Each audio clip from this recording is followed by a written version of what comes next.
Hi, welcome to Let's Talk Context Live. I'm Ethleen, and today we have a lot. Maybe not, I don't know. But good news, we are back, which means I guess the lives were doing well. Thank you for tuning in. Thank you for watching. And so we're just going to kick off with quarter three, the third quarter. And we're going to keep doing the lives and kind of see what happens. Just a reminder, if you haven't subscribed, go ahead and hit the subscribe button. You're welcome to like the video if you enjoy the content that we go over, and share it. Share the content with your friends and bring more people on board. I wanted to say a huge congratulations to our friend Lizbeth for winning the pronunciation perfection giveaway that we did last quarter. And so she is going to receive a copy of Julia Alvarez's How the Garcia Girls Lost Their Accents. I said last week that I fixed the sound situation. So go ahead and give me a thumbs up if the sound is good, if the mic's working and you're hearing everything clearly without that weird echo that was going on at any point in time. And so let me tell you, the thing about mailing her book to her. So I've worked in jobs where I had to mail things internationally, and it wasn't a big deal. Like the supply chain, the logistics was like in place. The logistics were in place, where it was easy for me to mail things to like Turkey, Saudi Arabia, Italy, all those different countries, right? But let me tell you, I had the hardest time shipping this book to Spain. And I think my mind just kind of like shut down with how to mail things internationally. I felt like such a dummy. But then I figured it out. And so she will be getting her book in probably about less than 2 weeks. And I hope she enjoys it. I hope you enjoy it. Thank you for participating in the pronunciation perfection exercise in the giveaway. So YouTube, you all are lucky because we're only doing giveaways for these sort of things where you get free stuff on this platform. Yes, we do the gift of language, the gift of language giveaway on Twitter and Instagram and Facebook, where you have opportunities to win free English lessons with me. But YouTube, you guys get like free books. The next giveaway that we're going to do for this quarter is actually an Amazon gift card. And so I'll talk a little bit about that later. But let's start with around the world. So listen, guys. Around the world, I couldn't believe it because Kanye West, he's a rapper, an American rapper. He announced yesterday that he's going to be running for president of the United States.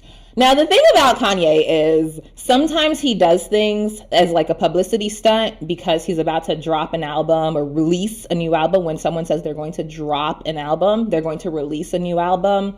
Or a project or something. And so he's trying to create buzz. He's trying to be the topic of conversations by, doing something controversial or something newsworthy so that he can create buzz about a new project. We don't really know what's up with Kanye. But yesterday on his social media, he announced that he is going to run for president of the United States in this year's elections. And so if it's a publicity stunt, we're going to find out very soon, and I don't care. It's not a big deal. But if he is sincere about it, it bothers me because the thing is that if Kanye runs, then he will get the black vote. He'll get a lot of African-American votes, and that will take away from Biden, Joe Biden, who is really Trump's only real competitor right now. So if Kanye is able to get a lot of the black votes away from Biden, then most likely the U.S. will have Donald Trump for another 4 years. This is not a political platform. I'm not trying to get political, but for around the world, that's the news, that Kanye has announced that he is going to run for president in this year's elections. Now, some of you know me and we've talked one-on-one.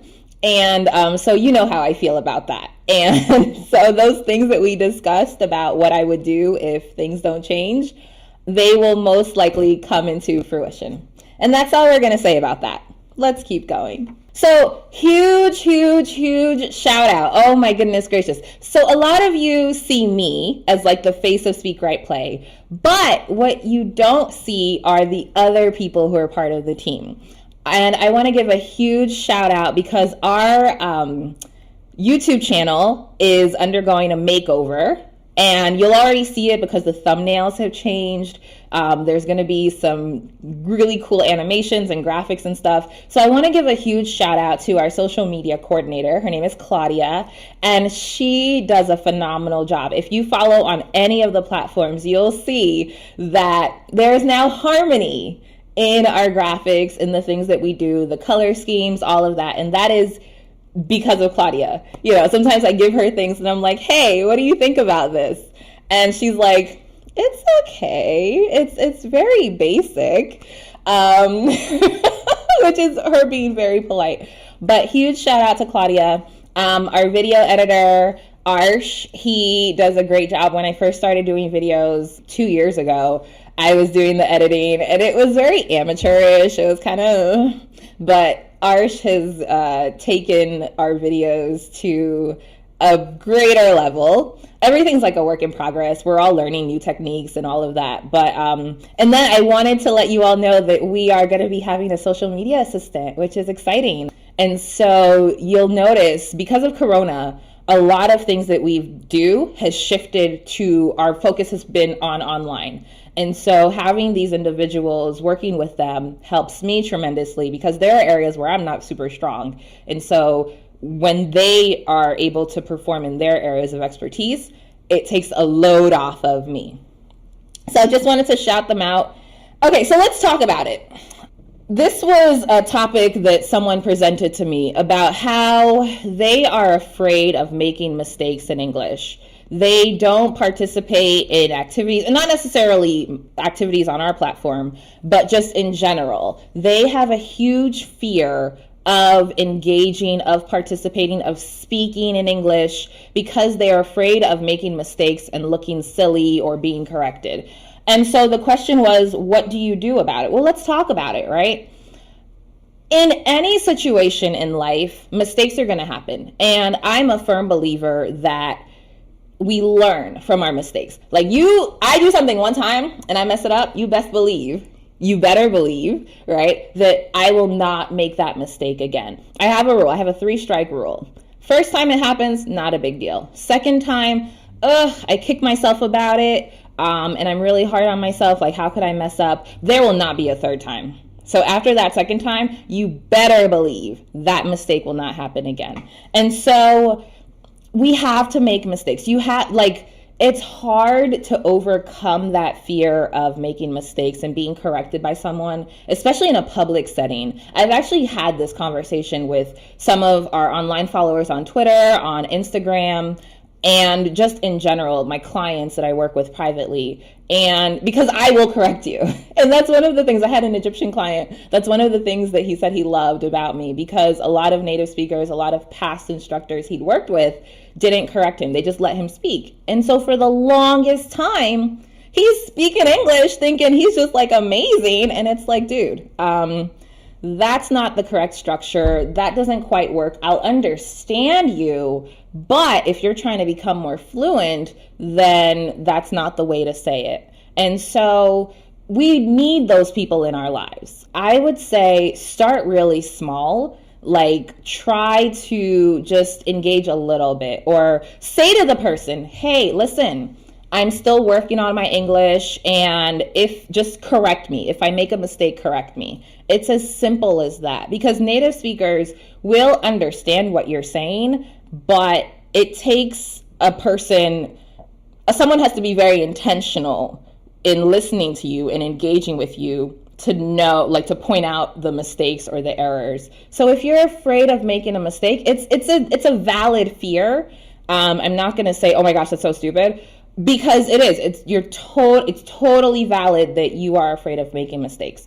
But in order to learn, in order to grow, we have to make those mistakes. And so I encourage you just a little bit, just, one little conversation or one little activity, just go for it and see what happens. Because you might find that in the process of making those mistakes, that's when you're really learning, because you're seeing exactly what is typical, like what you commonly do, what you gravitate towards, and you're saying, this was wrong the last time. Let me not do this. Let me try something else and see what happens. Okay, Let's Talk About It is a new series. I went back through all the lives and I was like, maybe there's a different way to connect these things. And so that's what Let's Talk About It is. It's an issue, it's a topic that you're interested in learning about, or you would just like me to discuss, to kind of hear some of the English terminology that I would naturally use in addressing those issues. And so if you have any, click on the link to the Google form, put it in pronunciation, put perfection, put it in the spot for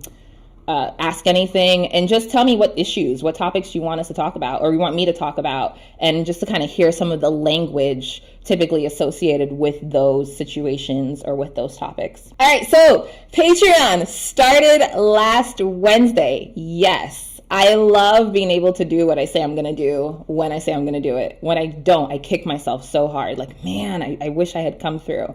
But yeah, so Patreon started, and let me tell you, I was so excited about the activity on Patreon because I'm able to be more detailed in my explanations. Like when I do the videos, I can explain how I got from A to Z, and it allows more practical application. So it's not just here's the exercise, you're right or wrong. It's let's understand how we got to that, and I'm explaining that, and we're going through the whole thing. And it's primarily writing exercises, but there are speaking opportunities, listening opportunities, and there's an ability for us to kind of do some back and forth because it is a smaller platform, it's a smaller space. So it's $3 if you're interested, if you want to try and check it out. It's not anything, the stuff that I do on Patreon, I don't do anywhere else. So you won't see it on Instagram, Twitter, or Facebook at all because Patreon allows for more detailed explanations and more content that really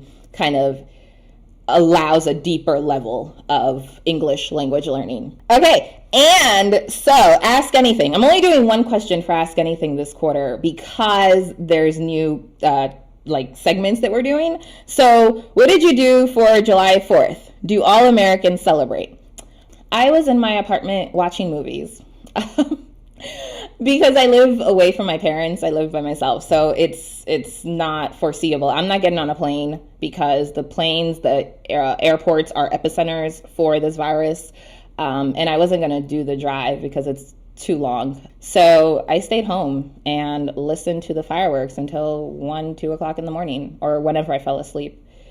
And do all Americans celebrate? I don't know. Some don't, some do. I just think it kind of depends. If you have military personnel in your family, or if you had people who served in the armed forces in your family, then you definitely probably celebrate. I don't have military personnel who've served in my family, but just at least acknowledging the holiday, acknowledging the people who serve, I think that's, yeah, so I guess to that degree, people acknowledge July 4th. With everything that's happening, though, with the systemic racism and all the issues right now in the U.S. with the protests, July 4th looked a little different this year. And so I saw one video on Twitter, actually, legit, guys, 10 minutes from where I live, maybe more, I don't know, 10, 20 minutes from where I live, there were people walking in protest with their guns. And that was insane for me to see that because I'm like, oh, that's like very close to me. And it was just to show strength. It was a symbol of strength. They weren't shooting anybody. They were just showing like we can defend ourselves as well. If that's something you wanted me to talk about, I would love to discuss that. We could talk about that. That was very interesting. All right, so third quarter, one of the things I want to do, if you know, on any of our social platforms, we don't do word of the day on Sundays anymore. And we used to, but not anymore. And that was that was a conscious decision. But what I want to do is for the new giveaway for this quarter, where you can win, I'm going to tell you what you're going to win later, but we're going to do a word of the day. And basically, I'm going to talk about the word, we'll explain it a little bit, maybe give a couple examples. And what I want you to do, without using Google or a dictionary or any other resource other than your brain, come up with a sentence and write it in the comment section. And I'm going to run a scan of your sentences to make sure they're not plagiarized. So please don't plagiarize any sentences. Just be honest, please. Thank you. Basically, we're going to go through this word, and I'm going to ask you to write a sentence using this word in the comment section. And there are 13 Sundays from now until the end of September, because that's all of third quarter. And if you can do this for 10 out of the 13 Sundays, and your sentence, again, is like 90% correct, or at the very least, you use the word correctly. It's okay if you make some small spelling errors. Please don't misspell the actual word of the day. That will hurt my heart. Write a sentence using the word of the day. And if you get 10, you will be entered to win, drum roll, please. There's no drum roll. A $25 Amazon gift card. And I'm actually kind of thinking about doing 2 gift cards this time, 2 winners. So I might do 2 $25 Amazon gift cards, or one $50 gift card for the number 1 winner, and then a $25 gift card for the second place winner. I'm still kind of thinking that through, and I'll talk to my team and we'll decide what we're able to do. But there will be at least one $25 Amazon gift card being given away in October after we've gone through all of the sentences to kind of see how you all do. Our word of the day is fabricate. To fabricate something means to make it up, right? And so when I fabricate a story, I make up a story. I tell a lie, right? But we don't want to say, oh, I lie. So I use this big $20 word and I say, I fabricate. I don't want you to know the truth. And so I just kind of make things up. So in the context of where you don't want to reveal the truth behind something, you can say you fabricate it. You made it up. I fabricated a story because the truth was hard to reveal. When he asked me where I was, I didn't want to tell him that I was at a party, so I fabricated a story about being at a laundromat washing my clothes. Because he doesn't need to know that I was at a party. It's none of his business. Or I felt like revealing the truth would make me look bad or wouldn't be the best thing for the relationship or, whatever. And so fabricate. That's the word of the day for today, July 5th. If you want to be considered for our new giveaway for this quarter, go ahead, write a sentence in the comment section using the word fabricate correctly. Please only write one sentence. If you write multiple sentences, I'm just going to pick the first one, and I probably won't read the others, just to be honest.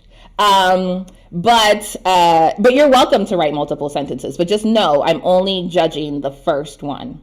And then if you do 10 of them for 10 Sundays out of the 13 Sundays from now until the end of September, you will be entered to win an Amazon gift card, either $25 or $50. We're going to decide. We're going to finalize that. And we'll definitely have an answer by next week if we're going to do 25 or 50. But that'll be our exercise. That'll be our giveaway for this quarter. And then the very last thing I want to mention, because we've definitely gone over our usual 10, 15-minute lives. Did you know that we're on Instagram? This month, in 2 weeks, I think, I'm going live with another English teacher who does not live in the U.S. So he's a non-native speaker who learned English, and now he teaches English to students. And so I'm going live with him, and we're going to do some really fun stuff. Right now on Twitter, there's a post where I say, if you have any questions that you want us to answer about ourselves, it's a game of 21 questions. 21 questions is this game where you get to know people by asking 21 questions and they have to answer. We're not doing 21 questions because that's a lot. We're going to do 10 questions. But if there's anything that you want to know that you're like, oh my gosh, I need to know the answer to this, then now is your opportunity. It doesn't have to be English related. It can be, what's your favorite movie? What do you do for fun? But anything like that you want to know, go to Twitter, write the question, or leave the question below this video, write a comment. And when we go live on the 17th, you'll get an answer to that. So follow us on Instagram at SpeakWritePlay, and you'll find out who the person I'm doing the live with, the English instructor I'm doing the live with, is probably this week. So thanks for watching. Hit the subscribe button, like the video if you enjoyed the content, share it, and I will see you all next week. Bye.